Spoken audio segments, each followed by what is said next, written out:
World News Today, brought to you by Admiral Corporation, the world's largest manufacturer of radio phonographs with automatic record changers. This program is presented in behalf of Admiral dealers all over America. By shortwave broadcast, direct from important overseas stations and leading news centers in our own country, CBS reporters are waiting to bring you first-hand news from the world's political and battlefronts. Now, here's Robert Trout.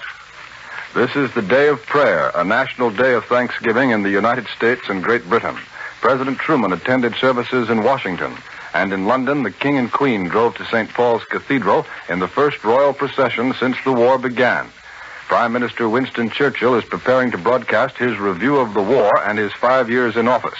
The broadcast on Columbia begins half an hour from now at 3 p.m. Eastern Wartime.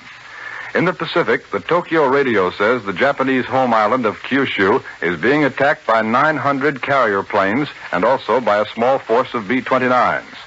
There is no word yet from Allied sources of this enemy-reported carrier attack on Japan, but Tokyo is adding details and says the Japanese planes have found the task force from which the 900 planes were launched, some 220 miles off the southern tip of the southernmost Japanese home island.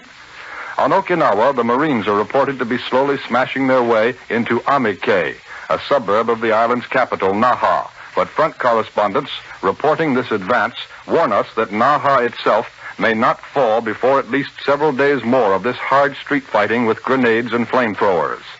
There is also hard fighting on the bypassed island of New Guinea, where Australian troops led by tanks have seized the Wewak airfield and are pushing on to the town of Wewak, the last major Japanese stronghold in northeastern New Guinea. In the Philippines, 2 American divisions are fighting up narrow river valleys to join a 3rd division and cut the island of Mindanao in 2. But the Japanese are resisting fiercely, and the American progress is very slow. Supreme Allied Headquarters in Paris says it has no confirmation of the report that Heinrich Himmler has been seized in northern Germany, but an Allied officer who has returned from the front says it's true. General Eisenhower has asked the United Nations War Crimes Commission to send 4 teams into Germany at once. Now for our first switch to a Columbia correspondent abroad, Admiral takes you to London. Douglas Edwards reporting.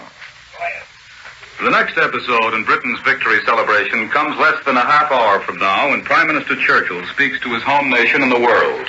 Columbia will broadcast the Prime Minister's address at 3 p.m. Eastern Wartime.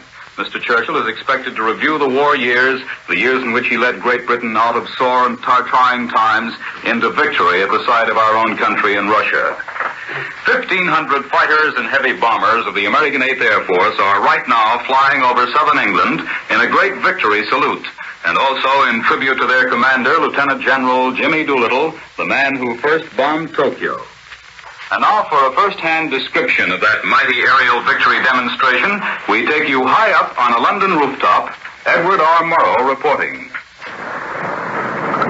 We're standing on top of a familiar roof high over London, and the reports have it that about 1,500 American bombers and fighters are now flying in tight formation somewhere over southern England. As a matter of fact, the only aircraft we have seen in the air in the course of the last minute and a half up here has been one B-17 going very low and very fast, apparently trying to join his formation. We're standing on a rooftop that was very familiar in the old days during the Blitz, and all over this city one can see the Union Jack and the Stars and Stripes standing stiff in a breeze in the cool of the Sunday evening here in London.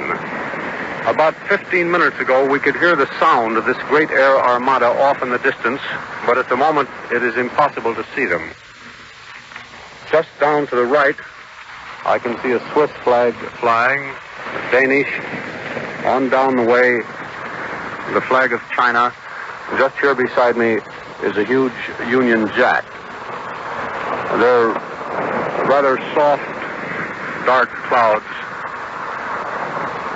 being almost whipped over London this evening, and I should think that this great demonstration of American air strength is probably down somewhere near the south coast now. Off in the distance, down in that direction, I can just see the glint of the setting sun on silver wings. But there have been so many aircraft flying low over London in the course of the day that it's impossible to tell whether or not what I see is in fact part of this great aerial demonstration or whether it's just a few odd planes down there. Down in the distance, one can see the dome of St. Paul's, the evening sun glinting off it. Occasionally, one sees those dull, dark gaps in the buildings where bombs struck and where incendiaries came down. As a matter of fact, it was never planned for this great aerial demonstration to come over the center of London. They were going to swing wide of it at a distance of about 10 or 15 miles, and I think they crossed over South London just about 5 or 10 minutes before this broadcast began. That was Edward R. Murrow in London, and now in New York, here again is Warren Sweeney. With practically everybody collecting their favorite music on records, you'll certainly want one of the many beautiful post-war Admiral radio phonographs with automatic record changers. I do want an automatic record changer, but I'm not very mechanical-minded. Will the Admiral be simple to operate? Yes, it certainly will.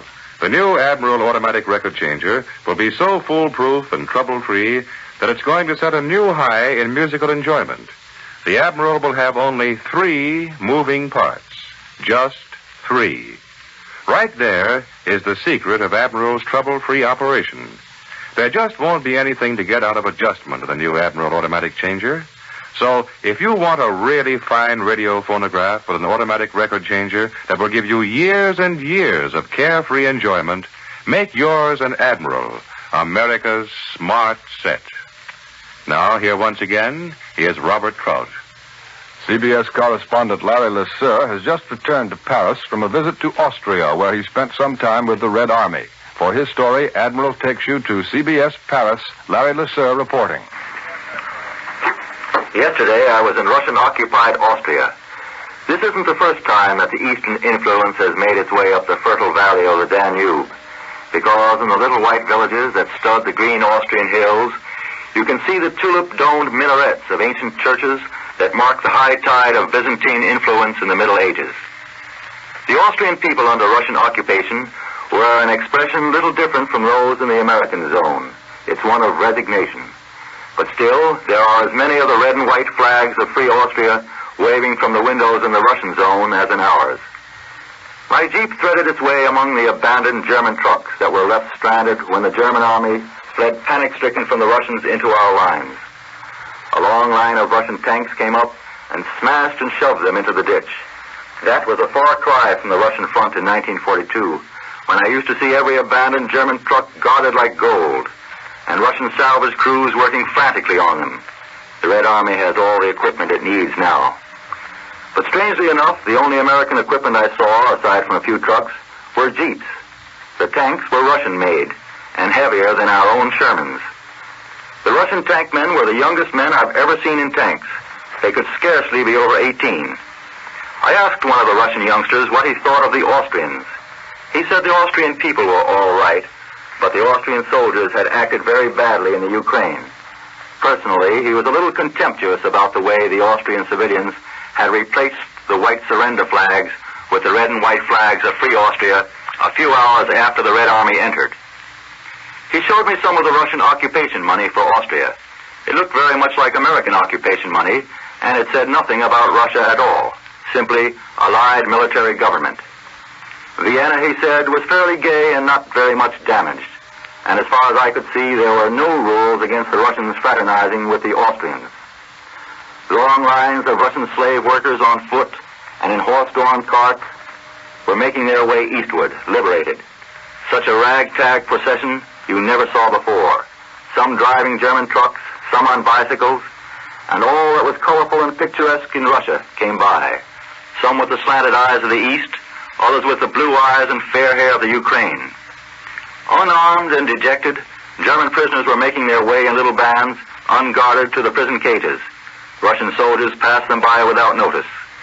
But for me, it was hard to realize that the long war was over, because even as I watched, I saw 3 Russian refugees badly wounded when their horse-drawn cart collided with a German truck that had been purposely left behind blocking the road.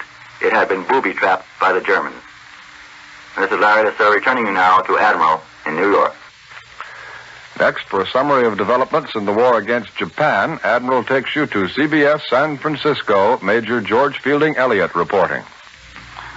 In observing the attempts of the Japanese Air Force to interfere with the American operations on Okinawa Island, we should bear in mind the progressive decline and final death of Germany's Luftwaffe. And we should realize that much the same factors are at work against the Japanese air power. First, its industrial sources of supply are under heavy attack.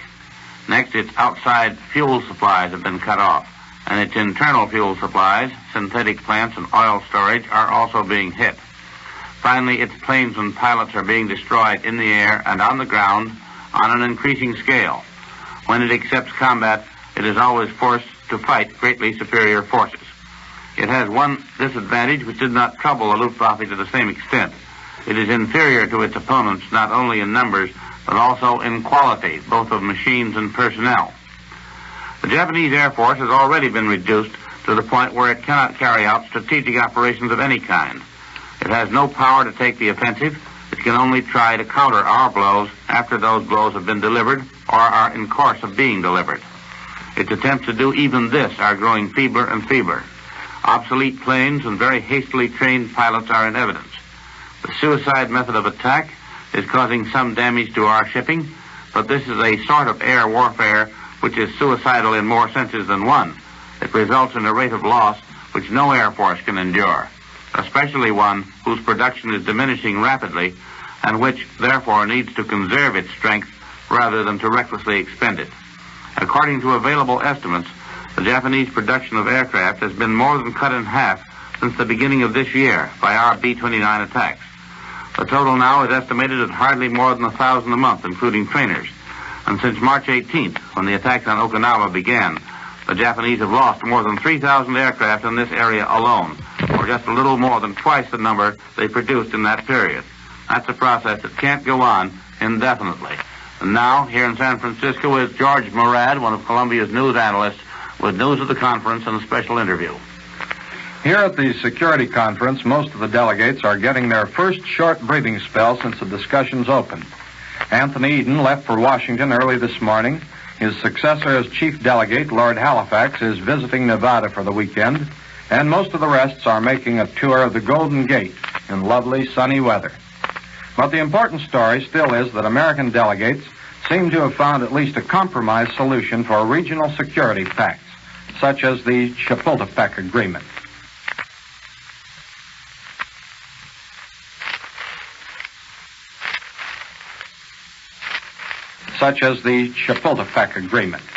Under this new plan, regional groups could take action for defense in emergency, but later the World Organization would take over.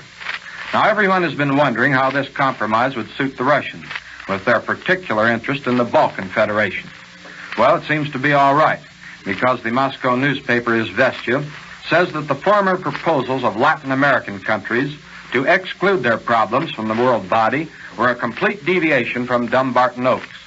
This is especially dangerous, Izvestia said, because precisely in certain Latin American countries, for example, the Argentine, fascists are operating impudently and even enjoying special favors. So this compromise plan, which definitely subordinates the Pan-American bloc, should satisfy Russia and, in fact, block any other independent regional group which may emerge. Now, you've probably heard from most of the various interests at this conference, all except one, that quiet but all-important delegation of men who are fighting the war. To get the soldiers' viewpoint, Commander Harold Stassen has with him two military aides and advisors, Lieutenant Cord Meyer, Jr., a Marine veteran of the South Pacific, and Sergeant John Thompson, who fought in Normandy. And here now is Lieutenant Meyer. In the first place, I think the American soldier, and any soldier, more deeply desires peace than the average civilian. He knows more vividly the terrible power of modern war, and he is ready, I think, to make more sacrifice, say to serve in an international police force, if one can be formed. But I think the soldier is realistic and even skeptical. He deeply desires a strong international organization, but is doubtful if the various nations are ready to take the radical steps and changes necessary. Well, would you be more specific, Cord, say about trusteeships of Pacific Islands? Yes, I think it's clear that the American delegation is seeking to acquire strategic Pacific islands through and under processes of international law. If we establish complete sovereignty by outright seizure, we would have no basis for complaint if other nations adopt the same policy. Say Britain with regard to Hainan or Truk, or Russia in respect to Korea and Port Arthur. And now what about regional pacts and geographical blocks? Here again is this very strong tendency toward narrow national interests, which comes, I suppose, out of a desire for security in the most obvious, quickest way. But it seems to me a poor trade. From the viewpoint of power politics, if we sponsor a Latin American group over and above the world organization, we encourage other nations to build regional groups that could be far more powerful than ours. Well, Cord, what do you suppose the average soldier knows or thinks about this conference? Well, I suppose he's confused, as most of us are, by all the oratory and side issues. But I think the soldier and all of us should know that the aims of this conference are very definitely limited. I think this conference hopes only to create some machinery through which nations can keep contact and work together to find peaceful solutions in post-war difficulties. It should be understood that Dumbarton Oaks, and no doubt this agreement, doesn't meet the basic problem of avoiding war. Dumbarton Oaks was just a small and cautious step. This, we hope, is a greater stride. As of now, the big nations retain their complete sovereignty, and through their veto power, reserve the right to exclude themselves from any decision the Security Council might take. We've got to accept this because it's all we've got. I think we should be critically aware of the limitations of this agreement we are making, but we should be determined to go on from here to a real international trust and effective peace machinery. Well, thank you, Lieutenant Cord Meyer, Jr., who is Commander Harold Stassen's military aide and advisor to give the soldiers' viewpoint on the San Francisco Security Conference. This is George Moran in San Francisco. I return you now to Admiral in New York. President Truman has fired the first shot in a new psychological warfare campaign against the Japanese. For details, Admiral takes you to CBS Washington, Tris Coffin reporting. I found out this afternoon that the United States has thrown into high gear a dramatic psychological campaign against Japan. Our target is the Japanese leaders. Our purpose, to save lives and hasten the day of unconditional surrender. This campaign is no crackpot scheme. It has been okayed by such conservative-minded men as President Truman, his Chief of Staff, Admiral Leahy, Admiral King, Commander-in-Chief of the U.S. Fleet, and Acting Secretary of State Grew. President Truman kicked off the campaign on VE Day. He read a statement to his news conference telling the Japanese just what to expect if they stayed in the war, and the terms for unconditional surrender. President Truman hammered one main point. The Japs have a choice: devastation of their country or a surrender which does not mean enslavement or extermination. As a part of the campaign, Captain Ellis N. Zacharias, for some time our naval attaché in Tokyo, will broadcast twice a week to Japan. He personally knows the enemy high command and cabinet and will speak to them in Japanese. According to those officials in Washington who have planned the strategy, there is a fair chance of dividing and weakening the Japanese command. They say there are two dominant groups in Japan: the young fanatics and the great financiers and manufacturing families. There is sufficient information in Washington to indicate the latter are even now tired of the war and afraid of its consequences. This campaign is, of course, only a part of the combined strategy and is being fed into the military and naval pattern. I return you to Admiral in New York. Dispatches from Moscow we've received here in New York tell us that the chief concern of the Russians this weekend is a quick arraignment of Heinrich Himmler, Hermann Goering, Franz von Papen, and Rudolf Hess as war criminals and a stepped-up manhunt for other missing German leaders. This is the day of prayer. On both sides of the Atlantic, the Allied peoples are giving solemn thanks for the victory. The accomplished fact of unconditional surrender is less than a week old, but already it is clear that this is a victory to be welcomed with a measure of solemnity and sober thought. They're still shooting in parts of Europe. Militarily, this last-ditch fight of the surrounded Germans is of little or no importance. But it does have value as a symbol of the way in which defeat has come to Germany and the manner in which Germany is accepting it.